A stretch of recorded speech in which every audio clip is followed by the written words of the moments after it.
Today I'm going to be mixing baby blue icing, and baby blue is a color, people refer to baby blue as different colors. I was looking through these swatches and there are a few here, like in this range. This is too green. This looks very teal to me, so I'm going to do that.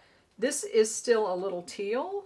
This is getting to be too purple, and if I go one more card over here, you see this is kind of violet. So I'm going to stop it about right here. So we're working with this range, and just looking at these four, these look too green. Baby blue is kind of a powdery pastel blue, and I mean, people do call different colors baby blue, so it could be like this, it could be like this, but this is, I think this is what I'm going to. I think this is a little too purple, it's a little too gray, and this is a little too dark. So I'm going to choose this one.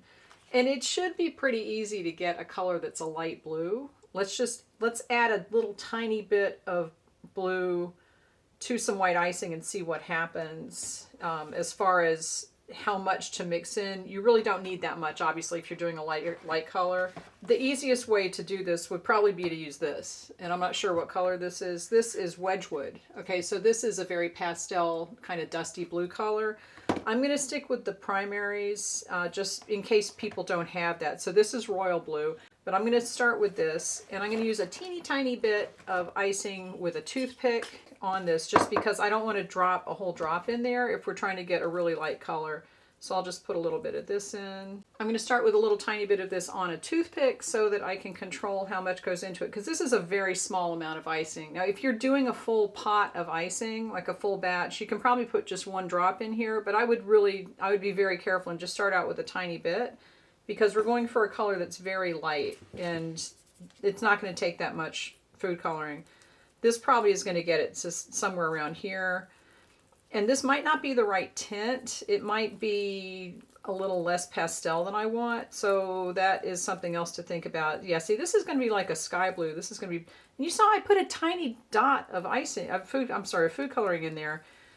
So it doesn't take much, but this looks like it's going to be too bright for me. Now, honestly, if I was doing like a baby shower cake or something like that, I think that this color would be fine, because most people are not going to argue that this isn't a good color for a light, if you're just looking for a light blue. But it's not technically baby blue because it is just a little too bright. And if you're looking at this color versus this color,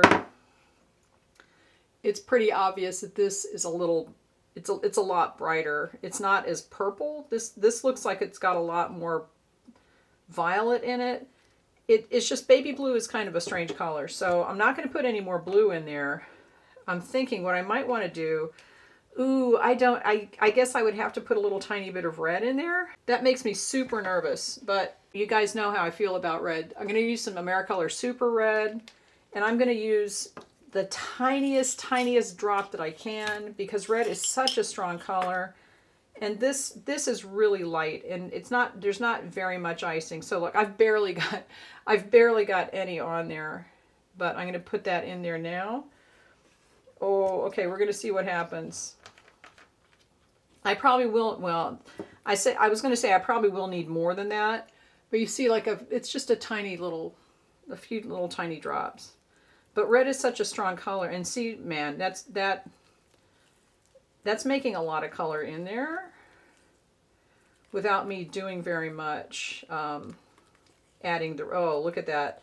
See, red will just, the tiniest bit is going to be really obvious. But see how that's really kind of taking that color and calming it down a little bit? It's not as bright sky blue anymore. And it wasn't bright sky blue to begin with, but that was the direction that it would be going if I added more of the blue to it.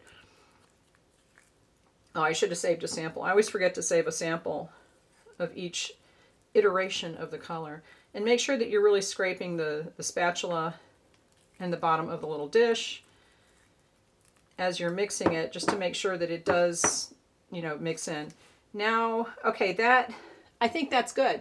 Honestly, this is a little lighter than this. It's not as dark, but just that tiny bit of red changed it a lot. And I don't want to take a chance on putting more red in there, or more blue even, and taking it back in the direction of the sky blue, or making it too purple. Basically, it's a little bit of royal blue and the tiniest bit of super red. I just would not add any more red in there. It's just hard to match colors exactly. And also make sure that you're making more of this than you need so that you can use it and not run out, because it's really hard to get back and go. I would not be able to match this exact color again, even if I tried. So just make sure that you have more of what you need. But anyway, that's baby blue. So royal blue, tiny bit, teeny tiny bit of super red. If you're making a larger pot, obviously you can be a little more aggressive with the amount of color, but don't.